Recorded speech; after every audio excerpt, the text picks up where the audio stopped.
I decided to write about Google RSS Reader because I was using it a lot before they decided to no longer provide that service. So I regularly visit blogs related to like personal finance and real estate. So one day I was browsing different articles on one of the websites I visit, such as this one right here, and I noticed a symbol in the top right.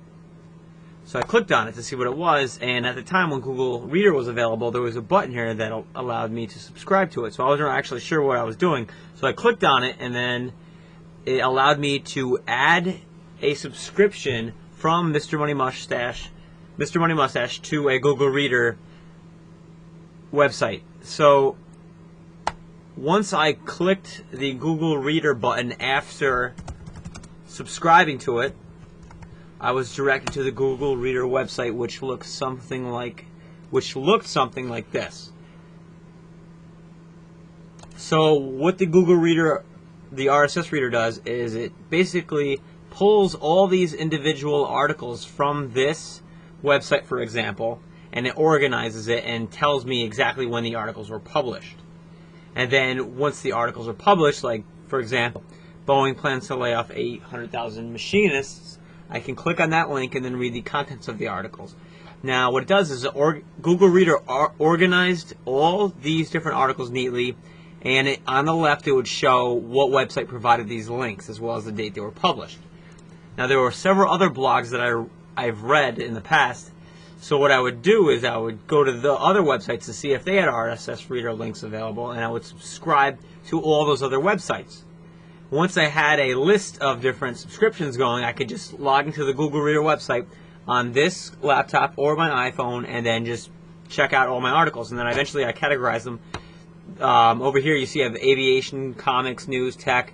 I think I only have like personal finance and career-related ones, and then education-related ones. So Google Reader made it easy for me to read all the articles that I wanted to read at one location without having to visit 3 different websites to check out the latest articles. And I could star the ones that I wanted to read in the future and perhaps refer back to in case, for whatever reason. Anyways, they stopped providing the RSS Reader because for 2 reasons, I think. One of them was the declining user base, and another one is speculated that instead of people using Google RSS Reader to absorb content and consume content, they want people to use the Google Plus social networking site to share stuff. So that's just a speculation on why. But anyways, when Google stopped providing this service, they allowed people to transition to another website and neatly export all their subscriptions. Now, Feedly took on 500,000 new users during the time that Google Reader was being phased out. So now what I can do now is log into Feedly, and it shows all my subscriptions and then all the categories that I subscribe to. Like right here I have home and then finance, like I said before. These are in categories and uncategorized. So you can see these are published 1 hour ago, 1 hour ago, 1 hour ago, 4 hours ago, and I can keep going back in time. I like Google Reader because of the way it was organized, and now a lot of other sites, like I said, are copying Google Reader now.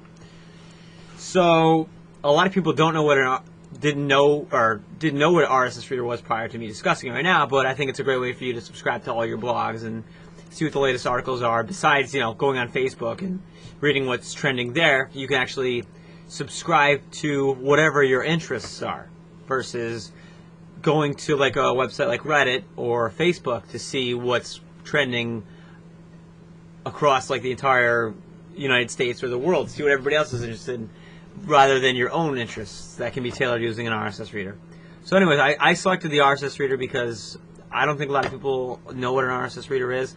So next time you're browsing your favorite website or blog, look for this little symbol and give RSS Reader a shot, because I think it's an awesome way to keep track of what's going on in all your different blogs in an organized way, neatly, and using an iPad or Android or like iPhone device. It's easy to be on the go and just read over your articles to kill time, versus just messing around on Facebook. You actually, I feel more productive when I use the RSS Reader to keep up to date on what's going on in articles related to my interests.